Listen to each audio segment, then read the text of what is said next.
Assalamualaikum warahmatullahi wabarakatuh. Hello everyone. Perkenalkan, nama saya Eksanda Auriel Muhiba dan rekan-rekan saya Safira Aura Princess Suhartono, Aulia Rizkiatur Rohma, Mumtazah Atabil.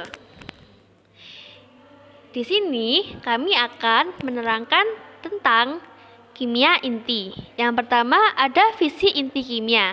Apa sih visi inti kimia itu? Visi inti kimia adalah studi tentang sifat dan perilaku inti atom, terutama reaksi nuklir dan peluruhan radioaktif. Beberapa materi visi inti kimia meliputi: yang pertama ada struktur inti atom. Inti atom terdiri dari proton dan neutron yang terikat bersama oleh gaya nuklir kuat. Yang kedua, reaksi nuklir. Reaksi nuklir terjadi ketika inti atom berinteraksi dengan partikel lain seperti proton atau neutron. Yang ketiga, peluruhan radioaktif.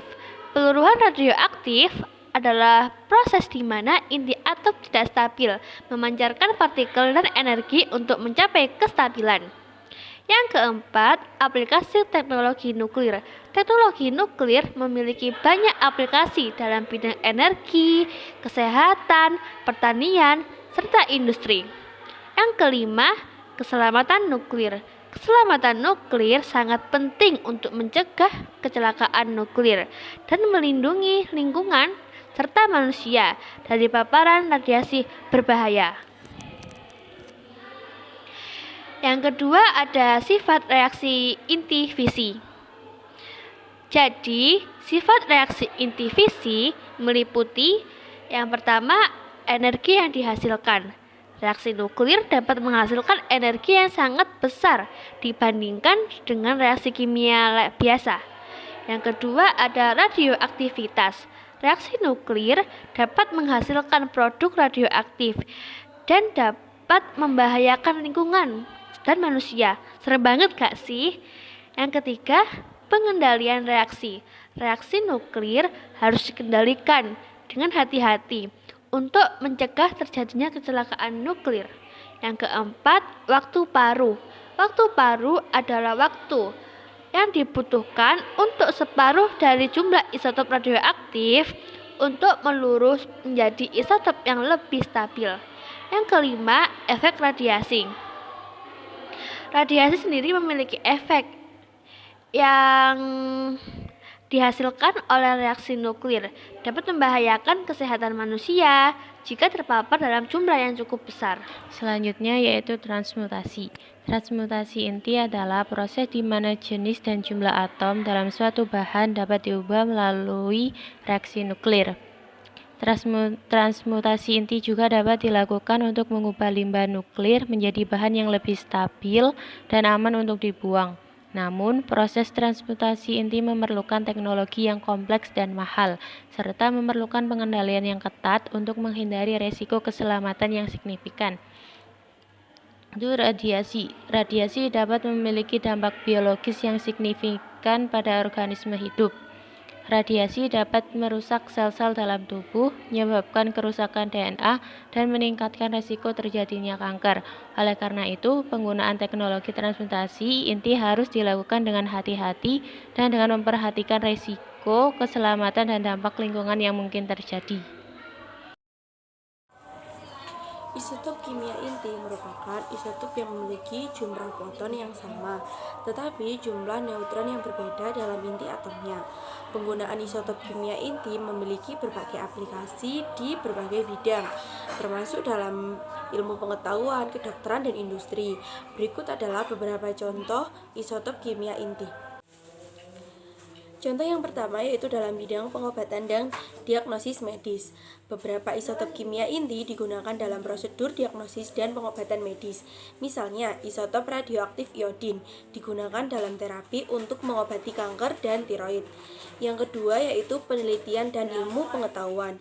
Isotop kimia inti digunakan secara luas dalam penelitian ilmiah. Mereka dapat digunakan untuk melacak pergerakan zat dalam sistem biologis, melacak reaksi kimia, dan mempelajari proses geologi. Kemudian yang berikutnya yaitu dalam bidang pertanian dan keamanan pangan. Isotop kimia inti dapat digunakan dalam bidang pertanian dan keamanan pangan. Misalnya, isotop nitrogen digunakan untuk mempelajari siklus nitrogen dalam sistem pertanian dan memantau penggunaan pupuk. Yang keempat yaitu dalam bidang industri. Isotop kimia dalam bidang industri bisa digunakan dalam pengujian kebocoran pipa dan penyegelan industri minyak dan gas. Bisa juga digunakan untuk pengukuran ketebalan lapisan logam dan industri manufaktur. Yang kelima yaitu keamanan dan perlindungan lingkungan.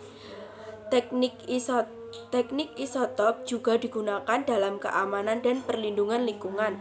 Isotop seperti tritium digunakan dalam penelitian radiasi dan pengukuran air. Radioaktivitas alami adalah fenomena di mana suatu atom secara spontan mengalami peruruhan radioaktif. Ini terjadi pada isotop-isotop tertentu yang tidak stabil dan mengeluarkan kestabilan dengan mengeluarkan partikel atau radiasi. Berikut adalah beberapa informasi tentang radioaktivitas alami. Yang pertama, jenis peluruhan radioaktif. Jenis peluruhan radioaktif dibagi menjadi 3. Ada peluruhan alfa, di mana dalam peluruhan alfa, inti atom melepas partikel alfa yang terdiri dari 2 proton dan neutron. Seperti contoh pada uranium, mengalami peluruhan alfa menjadi thorium. Ada peluruhan beta. Dalam peluruhan beta, inti atom mengubah neutron menjadi proton atau sebaliknya. Ada 2 jenis peluruhan beta.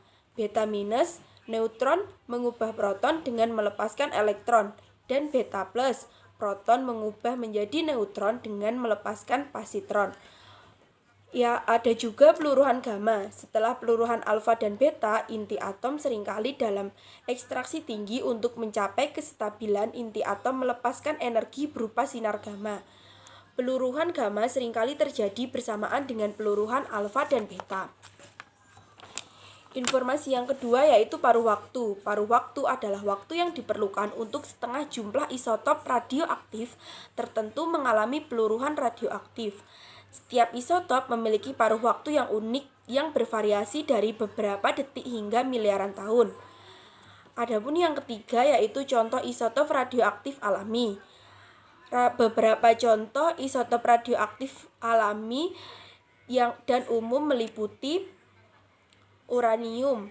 Uranium memiliki waktu paruh sekitar 4,5 miliar tahun, mengalami serangkaian peluruhan alfa dan beta untuk mencapai kestabilan sebagai timah.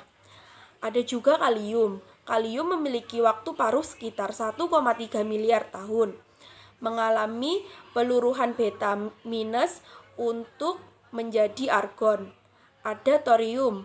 Thorium memiliki waktu paruh sekitar 14 miliar tahun, mengalami serangkaian peluruhan alfa untuk mencapai kestabilan sebagai timbal.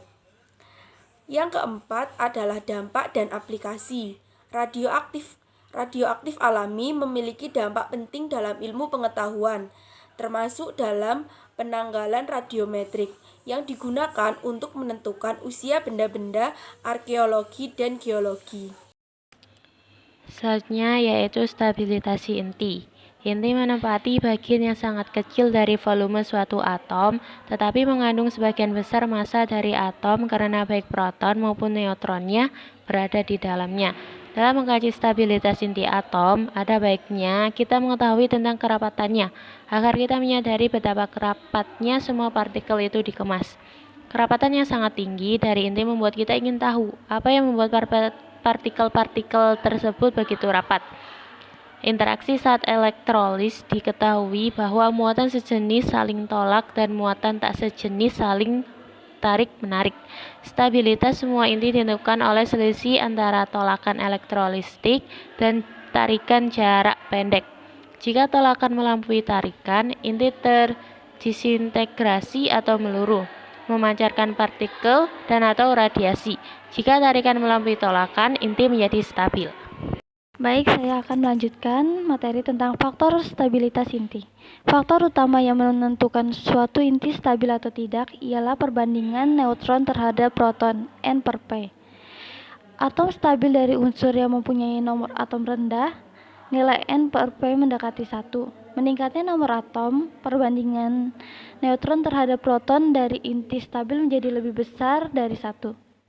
Penyimpangan pada nomor-nomor atom yang lebih tinggi ini muncul karena dibutuhkan lebih banyak neutron untuk melawan kuatnya tolak-menolak pada proton-proton ini dan menstabilkan inti.